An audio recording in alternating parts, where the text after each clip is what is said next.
This episode of Falmouth in Focus is brought to you by the following corporate underwriter. John's Liquors, 729 Main Street, Falmouth, 508-548-2287.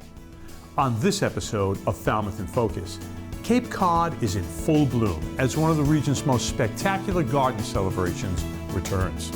From four-legged officers to four-legged friends, we meet the newest members of the Falmouth Police Department's Canine Unit. And independent filmmakers from around the world once again make Woods Hole the center of the cinema universe. It's all ahead on Falmouth in Focus, and it starts right now.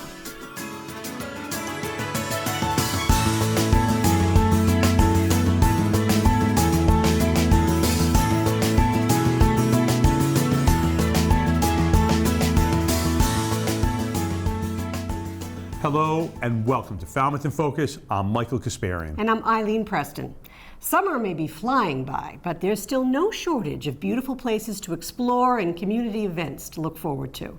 Today, we're beginning with a celebration that's become a favorite destination for gardeners, photographers, and anyone who appreciates Cape Cod, right, in full bloom. Absolutely, that's true. Just a short drive from Falmouth, Heritage Museums and Gardens in Sandwich recently welcomed visitors for its annual Hydrangea Festival. More than a celebration of one of New England's signature flowers, and who doesn't love them, right? The festival highlights spectacular gardens, educational programs, and the beauty that makes this region so special during the summer months. Today I am joined with Ann Scott Putney, the CEO and President of Heritage Museum and Gardens, to talk a little bit more about the Hydrangea Fest this past week. And do you want to tell me a little bit more about the highlights that you've seen this whole week and how it's looked and what it's going to look like through the rest of the week? We are in the middle of the Hydrangea Festival, which is a Cape Cod-wide festival celebrating the iconic bloom of Cape Cod, which is hydrangeas. Here at Heritage, we have the largest collection of hydrangeas in the country with over 400 different varieties. So visitors come here throughout the season to see our hydrangeas. Along with the festival, we have workshops done by our curator of hydrangeas, Mal Condon, that helps you learn how to grow hydrangeas at home. We sell hydrangeas, and we have self-guided tours throughout our display gardens of hydrangeas. The hydrangeas are definitely such a core Cape Cod flower, so having the biggest growth of them is really important. What else have you guys been up to this summer? Anything coming up or anything we should all be looking forward to? Well, people come to Heritage because we have something for people of all ages. For children up to age 12, we have our Hidden Hollow, which is a 2-acre outdoor discovery area where they can climb into a treehouse, they can act on stage, they can play in water, they can build forts with sand and do all kinds of other nature-based play. We have over 40 antique cars here at Heritage in our J.K. Lilly III Auto Gallery, which is something not to miss. We have a labyrinth at Heritage outdoors. We have a maze. We have the Garden of the Senses with all sorts of pollinator gardens. We have the carousel, which people of all ages love to ride. And we have some wonderful museum exhibits. We have a fabulous exhibit that celebrates the iconic native berry of Cape Cod, which is the cranberry. And we have a 2,000 square foot exhibit called Cranberries from Cape Cod to American Icon. So if you want to learn the story of how this humble little deep red berry has wound up on your Thanksgiving table and everything in between, come visit Heritage because we have the largest collection of cranberry related objects and artifacts. And we're great at telling stories of all the people that are involved in growing this and bringing it to your table. And could you tell me a little bit more about the outdoor exhibit this year? As we all know, it's the 250th anniversary of the signing of the Declaration of Independence. And we wanted to interpret that from the perspective of Cape Cod. Because here at Heritage, our mission is to tell Cape Cod stories or stories from the area around that. So we have a really interesting exhibit that is sort of a walking exhibit around the grounds called Remembering the Revolution.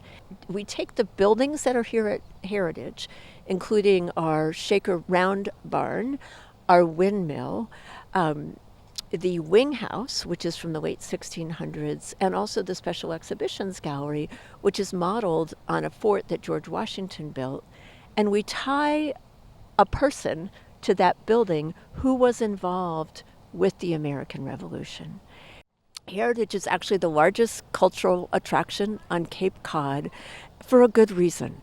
And that's because you can bring the entire family here, from little toddlers up to grandma and grandpa, and aunties and uncles in between, and all your friends visiting from out of state. And there is something that everybody can enjoy here at Heritage, from the automobiles to the gardens to the museum displays to the walking trails and the adventure park and the splash area over at Hidden Hollow. Everyone in the family can find something to enjoy here at Heritage. A great place to bring family who's visiting. For more information about how to come to Heritage and to participate in our workshops or see our gardens, you can visit our website, heritagemuseumsandgardens.org. What a beautiful setting. Huh? Indeed. Yeah, whether you're an experienced gardener or simply looking for a peaceful afternoon, the Hydrangea Festival offers something for everyone. And it's easy to see why it continues to be such a popular summer tradition. Absolutely. From beautiful gardens to beautiful homes. One of the Falmouth Garden Club's most beloved traditions is making a return this fall. Club members recently stopped by FCTV's new Studio B to give us a preview of the 2026 Harvest House Tour, the first since 2022. Hello, I'm Heidi DiGiovanni, and this is Karen Decini. Hello. And we're from the Falmouth Garden Club, and we're here to talk about our Harvest House Tour, which will take place this fall on October 10th. We've already had people saying, oh, we're so glad you're doing this again. And it also allows all our members to participate. So we have over 100 members in the Garden Club. To be able to have an event that everybody can have their hands in it, it was really fun. We have the homes basically in the North Falmouth, Old Silver Beach area. And there are 5 distinctive homes that have their own unique style and character. 2 are closer to the Old Silver Beach area, and they have beautiful sunsets every night. And 1 features a separate cottage in the back with a loft that'll be accessible during the tour. And it's been completely renovated. It has 3 levels. It's gorgeous.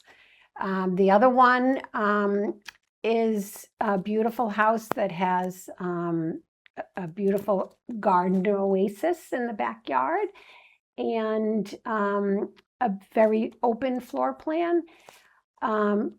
Also, we have 2 homes in the Wing Pond area, and 1 has a beautiful porch and seasonal views of the ocean.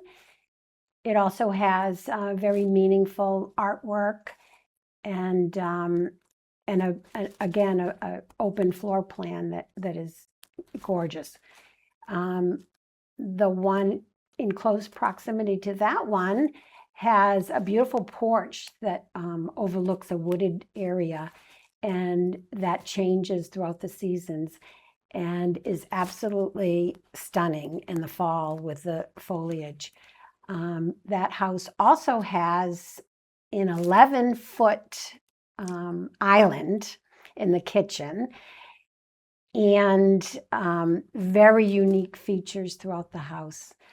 Let's see, the 5th one is a little bit further from the beach, but you pass by it, and it's a contemporary that is close to Bourne Farm and the Shining Sea bike path. And it has a chef's kitchen. It has a lot of windows that look out to the woods and beautiful stone walls, and again, stunning. The Garden Club, among other things, takes care of a lot of gardens around town. We're very proactive with conservation and legislation, pollinator gardens, that type of thing. We do give scholarships to students who will be pursuing a career that has to do with our mission. We have a program, junior, senior gardeners, where we go into the nursing home and we meet the elementary school kids there, and we do projects, intergenerational projects. Any kind of knowledge you can get about horticulture. And the outside is welcome to come to our monthly meetings. You'll find those on the website as well, and we have some really great speakers. And you can find our website on the screen below. It's wonderful to see the Harvest House Tour returning after a few years away. For many residents, it's a chance to discover some of Falmouth's most beautiful homes, gather gardening inspiration, and support the Garden Club's ongoing work throughout the community. After the break, we'll meet some very special new members of the Falmouth Police Department. They're highly trained, they're incredibly smart, and yeah, they're also pretty adorable. Stay with us. Hi, I'm Kim Comart, President of the Falmouth Pond Coalition. We confront the challenges facing Falmouth's freshwater ponds and identify potential solutions. If you've never heard of cyanobacteria, nutrient overload, and eutrophication, don't worry.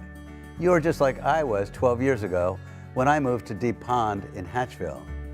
It took time for me to learn about how seriously our ponds are being degraded by septic system effluent, fertilizers, stormwater runoff, and climate change. Wildlife is suffering, and so are property values. In the 3 years since I launched the Falmouth Pond Coalition, we've mobilized hundreds of Falmouth residents to preserve freshwater ponds. We've built collaborative relationships with town government officials and the media, provided alerts about important meetings and events, and disseminated practical information and resources for protecting pond health. And we're making progress. Many people have stopped using fertilizers, had their septic system serviced, and installed native plant buffers along the shore. We're organizing conferences and webinars about topics like ecological landscaping, pond science, and watershed planning. Come hear more about the important work of sustaining the health of our freshwater ponds. The more people who unite behind this mission, the stronger our voice and the greater our impact will be. Visit our website, falmouthpondcoalition.org. Get informed and get inspired about the change that we can make together.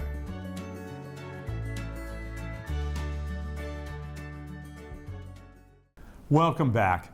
Several officers recently introduced the police department's newest four-legged partners during the monthly Policing with the People event, giving residents a chance to see these highly trained dogs demonstrate the skills they use every day to help protect our community. FCTV spoke with officers who already work alongside canine partners, as well as those preparing to welcome new dogs to the department, about how the unit continues to grow. My dog's, his name's Kepo, K-E-P-O. He's a German short-haired pointer. We got him from Shallow Creek Kennels in Pennsylvania. He's originally from Belgium, so they imported him. He's a year old. He's got a lot of puppy energy. He's crazy, but he's always happy to work. So he does narcotics. So there's 5 main narcotic odors: heroin, methamphetamine, cocaine, crack, and fentanyl. He sniffs for all the narcotic odor. And we detect that, but he also does friendly finds. So if there's a missing vulnerable population or kids, we go out and he can use human odor to track them. Been a police officer for about 5 years now. I've called for, we had to use other resources for the longest time, and I've been I was using them, calling for dogs, and sometimes they could say no. So we got it basically to have our own agency look into it. We started asking around.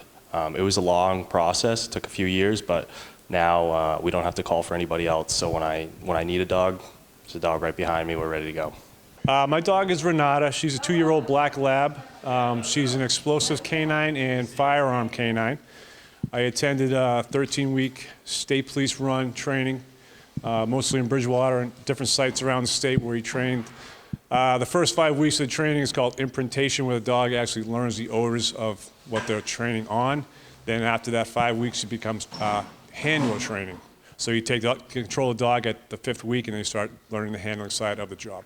I will be getting the Comfort dog, which eventually we'll try to train it. Hopefully it'll have the right temperament and drive, and we could train it into, to do friendly fines. There's a list of different things that we could do, but I think the chief is leaning more towards friendly fine. I was interested in being a canine handler. I love dogs. I currently have 2 at home, so when I get the comfort dog, I'll end up with 3. So we helped set up a nonprofit. It's called the Falmouth Police Foundation. It's run by all civilian board members. Nobody on the police department is a voting member of the board whatsoever. I kind of serve as like the liaison between the department and the 501c3, but we don't have any voting rights on where the money is spent. So I think the foundation will eventually try to do an interview themselves with FCTV, but right now they are accepting donations. They sell T-shirts and hats online. If you just Google the Falmouth Police Foundation online shop, it'll bring you to their Zeffy shop where you can purchase some items, and that money goes towards mostly the canines. It is set up so that the police department can request money from them for other stuff non-canine related, but their primary focus is the canines. I am the canine team leader, which is I run the ground operations, getting everything, the equipment that I bring to the administration that we need, and they make the final decisions on that kind of stuff. Charge make sure everyone's got their proper training, selecting dogs. We just selected a dog and got it last night for our new patrol dog. So I was a canine handler for 25 years, and I was assigned to the Metropolitan Law Enforcement Council SWAT team. I ran 4 dogs. It was the greatest experience of my life. There's nothing like it working with a dog. You get to go to work with your best friend every day, and it makes work actually play. And that's one of the great things, and these handlers are going to start to learn, is they get rewards for doing whatever, and it's just fun.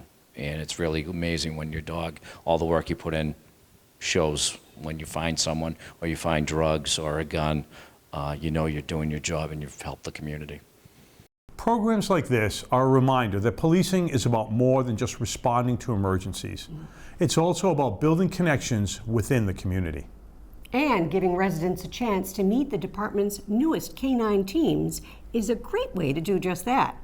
Our thanks to everyone in the Falmouth Police Department for sharing their time with us. You know, at the last Falmouth Chamber of Business After Hours, we had an officer bring one of the dogs, and it was great. Oh, we had about 100 people there meeting, and boy, just adorable. Love it. Yeah, it's wonderful, wonderful. I love those dogs, yeah. Community is built in many different ways. Sometimes it's through volunteering, sometimes it's through public service, and sometimes it's as simple as gathering around a campfire. This summer, YMCA Cape Cod joined YMCAs across the country for Campfire Across America, an evening designed to bring people together through conversation, reflection, music, and friendship. This year is the 175th anniversary of YMCAs in the United States. And tonight, all across America, YMCAs are celebrating this event by hosting campfires. There's over 1,200 campfires happening across the nation. Last time that we came through this work site, there was a lot of dirt, and we were, tromping through in our boots. And now we have it's called binder that they put down, which is sort of the underlaying layer of what will be the finished paved area for the parking lot and the entranceway. And so you can really start to see when you will come into the site in the future how this will be shaped out. Where will I be parking? Where will I drop off and pick up my children in front of the building? As I recall your first walk, I believe there was definitely no steel on site, still pretty muddy, and probably 50% of the foundation walls were in.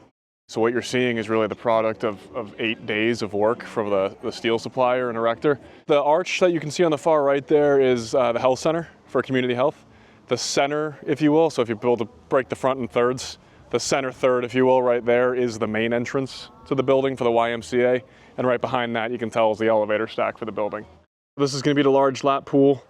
It's long on the far side, as you can tell. The hole's kind of getting dug for it. It's not the final form of it.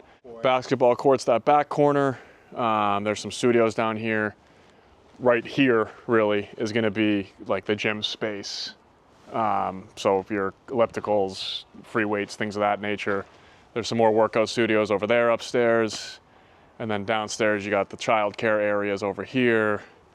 I love the Y. It's the way that the progress we've seen, and this is about just a little over 2 weeks since they got the foundation in, is awesome. We already got the elevator going in over there. When I spoke at this groundbreaking in December, I struggled to kind of imagine what it would look like, and we're already seeing it today. So I'm super pumped. I'm on my way to play basketball in Mashpee after this, but starting 2 years from now, I'm going to be able to play it right here in Falmouth. So I'm really pumped for the Y. I think it's going to be great for everyone in the community, but especially my generation, to have another place to go to just have a sense of community, which is what people are really looking for right now. Gathering around a campfire is very symbolic of people building dreams together for the future, and that's exactly what happens at a YMCA, and what this YMCA is going to bring to the center of Falmouth and surrounding communities is opportunities for people to gather, dream together, and enjoy each other's company. There's something timeless about sitting around a campfire with your family, your friends, your neighbors. Yes. Events like this remind us that some of our strongest community connections begin with simply spending time together. Very true. We'd like to thank YMCA Cape Cod for inviting us to be a part of this nationwide evening of connection. For many families, owning a home can seem like a distant dream. Right? That's true. We know that too well here. But thanks to Habitat for Humanity of Cape Cod, that dream is becoming a reality for several local families. Thank goodness for Habitat. Yeah. Recently, Habitat celebrated another exciting milestone by introducing future homeowners and welcoming its new CEO, Tara Cronin. Well, welcome everyone. It's so nice to see so many familiar faces and new faces. Thank you for coming out tonight to learn more about Habitat for Humanity of Cape Cod and about our plans for the 4-home build on Gifford Street Extension right here behind the Falmouth Restore. Habitat volunteers have helped to build nearly 200 homes for families here in Cape Cod. Over 600 people are now living in Habitat homes, and they can wake up every morning and experience the security and the dignity that comes with home ownership.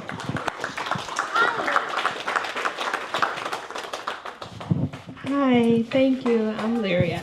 So I wrote this whole speech. So good afternoon, everyone. My name is Lyria. I'm a nurse at Cape Cod Hospital. I have the privilege of caring for others during the most difficult moments in their life. Like many families, my own family has faced challenges behind the scenes. For a long time, our housing journey was filled with uncertainty. The cost of rent and monthly housing expenses made it difficult to get ahead, no matter how hard I worked. There were moments when home ownership felt like a dream that was simply out of reach. Today, because of Habitat for Humanity, that dream has become a reality. This home is more than a place to live. It is a place where my family can feel safe, build lasting memories, and look forward to the future instead of trying to keep up. Knowing that my children will be growing up in a home of security and having a place to truly call their home is the greatest gift I could ever receive. I want to thank everyone at Habitat for Humanity. Thanks to all the donors, volunteers, sponsors, and everyone who gave their time, talent, generosity to make this possible. Your kindness has changed our lives in a way that words cannot fully express. As a nurse, I know how much compassion can change a person's life. But today, my family is experiencing that same compassion through all of you.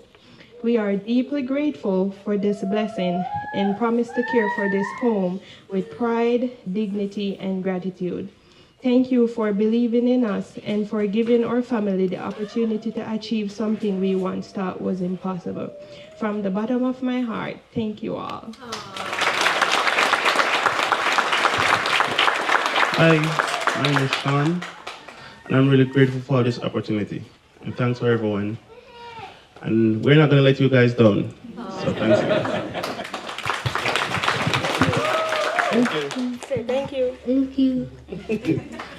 Yeah, thank you, everybody. We're really grateful. And it's sorry.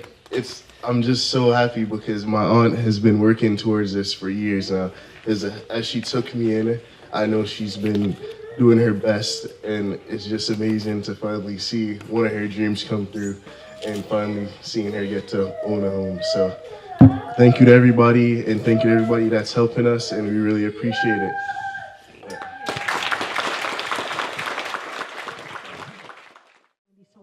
We're going to have so much fun together this year. So welcome, everyone. Your support keeps our neighbors on the Cape by making affordable housing possible. We depend on our community to bridge the gap between what the homes cost Habitat to build them for and what we sell them for. And your response has been incredible. Thank you. Congratulations to all of the future homeowners. I mean, it really is heartwarming, isn't it? It's wonderful. There's nothing quite like getting the keys to a place you can truly call home. I remember that feeling, Yes. my first home, yeah. Everyone hopefully will have that ability at some point. Yeah, we'd also like to welcome Habitat Cape Cod's new CEO, Tara Cronin, as the organization continues its important work, helping local families build brighter futures. After a short break, we'll head to Woods Hole, where filmmakers from around the world gathered for one of Cape Cod's most celebrated cultural traditions. Please stay with us. Hello, I'm Karen Delaney, the Executive Director of the Falmouth Service Center. The Service Center is a regional food pantry that is available to any household in need from any zip code. Households can pick up fresh and frozen fruits and vegetables, meat, dairy items, and non-perishable foods. Families often come weekly to pick up groceries from us to help stretch their food budget, which enables them to have more money available for other bills. In addition to food, we also have other services ranging from financial assistance for Falmouth residents to back-to-school programs and special holiday programs. Our hand-in-hand thrift shop in East Falmouth is a resource for families, and the proceeds benefit our FSC programs. All of this is accomplished by a small staff and over 500 active volunteers who are the backbone of our work. If you need help or want to help, please visit our website, falmouthservicecenter.org, or give us a call at 508-548-2794 for more information. Thank you so much. Welcome back. For 35 years, filmmakers and film lovers from around the world have gathered right here on Cape Cod for one of the region's premier celebrations of independent cinema. The Woods Hole Film Festival once again transformed the village into a destination for award-winning films, emerging filmmakers, and thought-provoking storytelling. Throughout the week, FCTV interns and staff were there to experience the festival, speak with filmmakers and attendees, and capture the excitement surrounding this milestone year. Welcome, everyone, to the Woods Hole Film Festival, Redfield Theater. This is where we are showing a number of feature films and documentaries, several shorts programs. Yeah, we were really thrilled this year to have 127 films. We had upwards of 150 filmmakers come out to represent and support their films, including 40 alum this year. So it was a really great turnout. Everyone came out to celebrate 35 years of bringing independent film to Cape Cod. A lot of different disciplines within filmmaking. We have a lot of local scientific films made by our own scientists from HUI and MBL, but we also have a lot of international films and documentaries from all across the globe. I think we've got an incredible amount of variety this year, even in the shorts blocks, which you'd normally think would stay pretty close to each other. Like the horror one, we had horror comedy, a horror drama, horror animation, which was kind of cute actually, but it made it in. And we've got still a large amount of documentaries, but our narrative features are no less of an emphasis. And we have a wide range of those too. We have zany comedies, straightforward dramas. We have spookier ones in our Woods Hole After Dark block, where we've really sort of like leaned into like dark comedy or sci-fi type of situation. And I think that's been really interesting to see throughout all the different films. We've gotten some very good responses from people just looking at the ballots and what people tell me when I'm sitting there at my little desk in the venue. People will come up to me and tell me how much they love some of the films. I personally haven't seen all of them because I got here 2 weeks ago. as opposed to being here for the whole summer, which has been the case in years past. So there's quite a few I haven't seen, but we have had some very big hits this year. I actually just came from a sold out show at Falmouth Academy for our Spirit of Massachusetts shorts. So Yeah, I mean, I've been to many festivals around the States, and I feel like Woods Hole Film Festival really supports their filmmakers. Like we have all these like filmmaker brunches and parties almost every night where people get to meet each other. And I mean, the community here is so very welcoming. I am from the Bay Area, but I feel like I got to meet so many new friends just in this 1 week. It's a lovely place to be. Being so close to the water is, of course, beautiful. Seeing all the amazing films that all the programmers have spent so long curating has been a real treat. And meeting all the filmmakers who have come from all over the world to be a part of the festival has been really moving and a wonderful atmosphere to be a part of. I would say it's pretty meaningful. Like, I've talked to a lot of directors that are just passionate about the art. And it's a really interesting art because there's not a lot of limits to what a film can be. And so it's just cool hearing like how they got to create, I don't know, their narrative or like the inspirations behind that and stuff. And I've definitely received like a lot of good advice, just like as a film student. So I would like recommend any film student to just go to film festivals in general. My name is Miles Levine, and I'm the writer and director for a film called Under the Lights, which is the closing night film at Woods Hole Film Festival. My name's David Holton, and I am here with a screenplay called Self-Storage. Hi, I'm Lucina Fisher, and I'm the director and producer of The Dads. I'm really excited to be here at the Woods Hole Film Festival. It's obviously beautiful out. It's a really one-of-a-kind place in the world, and to experience it for the first time is very exciting. Oh, I love the Woods Hole Film Festival. First of all, the audiences here are so great and so passionate about film, but also the issues that films raise. I have had such a good time at the film festival. It's so well organized, and in particular, the way, so just setting aside the excellence of the films that I've seen here, the way the organizers have brought all of us together, the filmmakers, and have really, I've been here the whole week, and I feel like there's a community that they have built just over the course of 1 week. And that's intentional, I can tell. I am over the moon about my presence here. I'm really feel honored to be here. 35 years is an incredible milestone. And it's wonderful to see the festival continuing to bring filmmakers, artists, and audiences together right here in our community. Whether you're a longtime supporter or discovering it for the first time, the festival continues to showcase the creativity and storytelling that makes independent film so special. Our thanks to the festival organizers, volunteers, filmmakers, and of course, our FCTV interns and staff for bringing us that report. That's going to wrap up our show for the moment. I'm Michael Kasparian. And I'm Eileen Preston.